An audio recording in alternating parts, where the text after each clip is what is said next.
The Mario Party series is easily one of the most successful party game series out there. I already talked about a Mario Party clone with Sunny with a chance for the DS, but since I'm not done talking about Disney-related Mario Party clones, it's time to talk about Disney Party. There are two versions of this game, one that was released on GameCube and the other for GBA. Hudson Soft actually published the GameCube version, the same people who developed Mario Party, funnily enough. Hudson Soft, I miss you. But we're not talking about that version. We're talking about the GBA version, released on September 16th, 2003 and developed by Jupiter Corporation and published by EA. It's interesting because it actually released before Mario Party Advance. It didn't release until 2005, meaning that there very much was room for there to be a Mario Party style game, and dare I say, even after that game was released, there was still room for one considering how different it was from the rest of the series. So Disney Party has some big shoes to fill, but do they fill them? Well, let's see. So, we start a new game and then we pick a character. We have Mickey, Minnie, Donald, Daisy, wait, no Goofy? Weird. Anyways, I'm picking Donald because he reminds me of Flair. Hey, I'm nothing like Donald Duck. Yes, you are, baby. Tweet, tweet. We then pick how many days we want to travel. Each day equals one board. After that, the plot starts. Scrooge McDuck invites us to his brand new theme park before it opens. Just as things are about to get ready, there's trouble! Who is it? Is it Pete, Mortimer Mouse, or maybe Magica Dispel? No, it's this guy. Who is he? He looks like a Crash Bandicoot villain. I mean, can't you see him standing right between Engine and Embryo?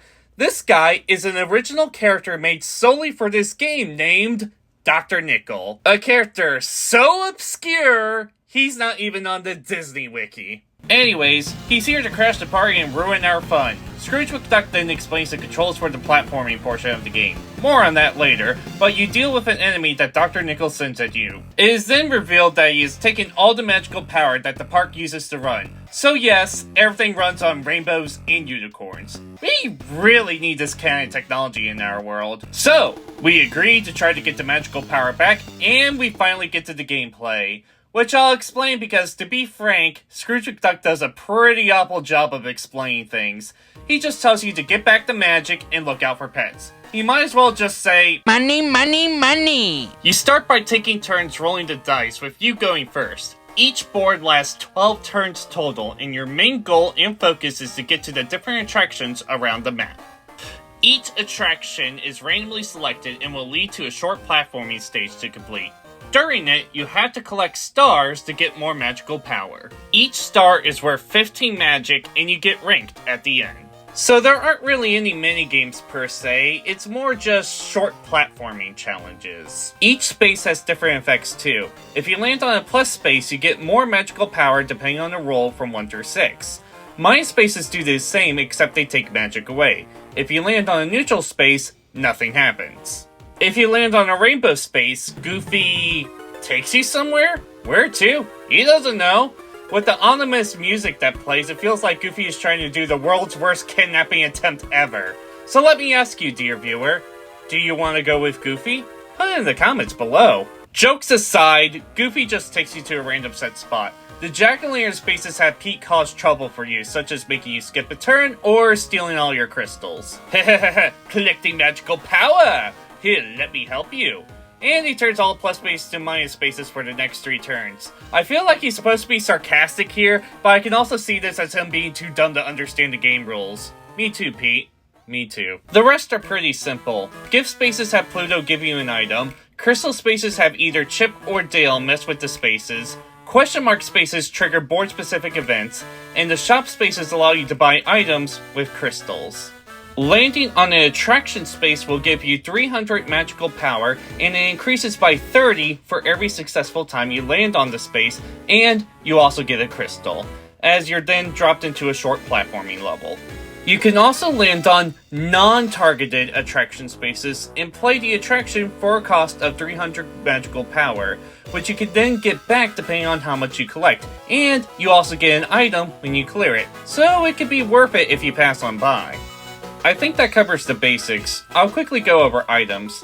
Items can allow you to roll multiple dice, get magical power, teleport you to certain spaces, or help you move a certain number of spaces. But what about the pets that Scrooge McDuck mentioned?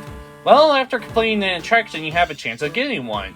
They can be used at the cost of magical power to use special abilities such as higher movement, impeding other players, and teleporting to certain spaces. The AI never uses pets, and to be fair, it's likely because they use a lot of magic, which makes sense. I mean, why are the pets even here anyways? Never explained. So that's everything! No thanks to Scrooge McDuck. Time to get on to my criticisms. Firstly, this might be surprising, but I feel like 12 turns is not enough for these boards. This could be an issue because sometimes the attraction pit could be across the board and you spend all your time just trying to get there. Keep in mind, you're not playing minigames every turn like in Mario Party. Turns come and go rather quickly. I was able to complete each board in less than 10 minutes. Honestly, there's an easy fix for this. Just give us the option to change the number of turns spent on each board. Not sure why these Mario Party ripoffs seem to be allergic to having us have any kind of customization over the rules. The game can look weird sometimes. They mostly use pixelated versions of the 3D models in the console version, but at the end of the turn it stops on the frame rate they were on, so things can look weird, like Donald Duck looks like he's T-posing here. And some of the character portraits can look weird, like, jeez Mickey, what happened to your hand there, man?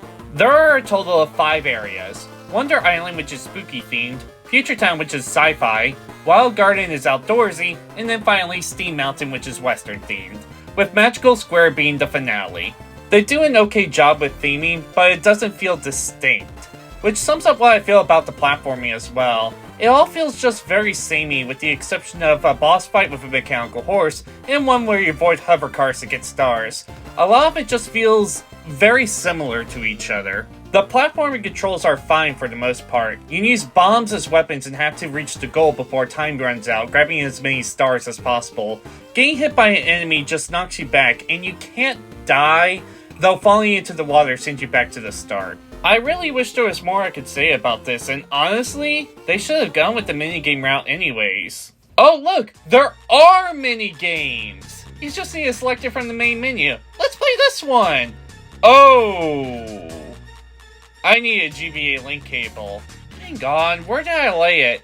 I could have sworn I had it around here somewhere. It was with the rest of the gaming stuff, but for some reason it's just not here. No one will ever know. Well, alright, I'll deal with that later. Anyways, let's just wrap this whole thing up. So after you play How Many Days You Set, you go to the magical square to get to the castle to restore the magical power back. As you then confront Dr. Neko, who sends a giant ghost robot after you. Huh, wasn't expecting an indie boss fight, but alright. Much like the rest of the platforming stages, you can't die. And the boss fight has a very simple pattern to it too, so you really shouldn't have any issues with that. Defeat him and get your final stars. After we defeat Dr. Neko, Scrooge McDuck wonders how he got into the castle since he has the only key in. The group then theorizes that he snuck into the castle and got locked in. I'm sorry, that has to be the worst villain motivation I have ever heard. So you're telling me, rather than banging on the door wanting to get out or trying to call for help, he decided to remove all the magic, then come to us on a cruise ship, not inside the castle mind you, and attack us. That makes no sense!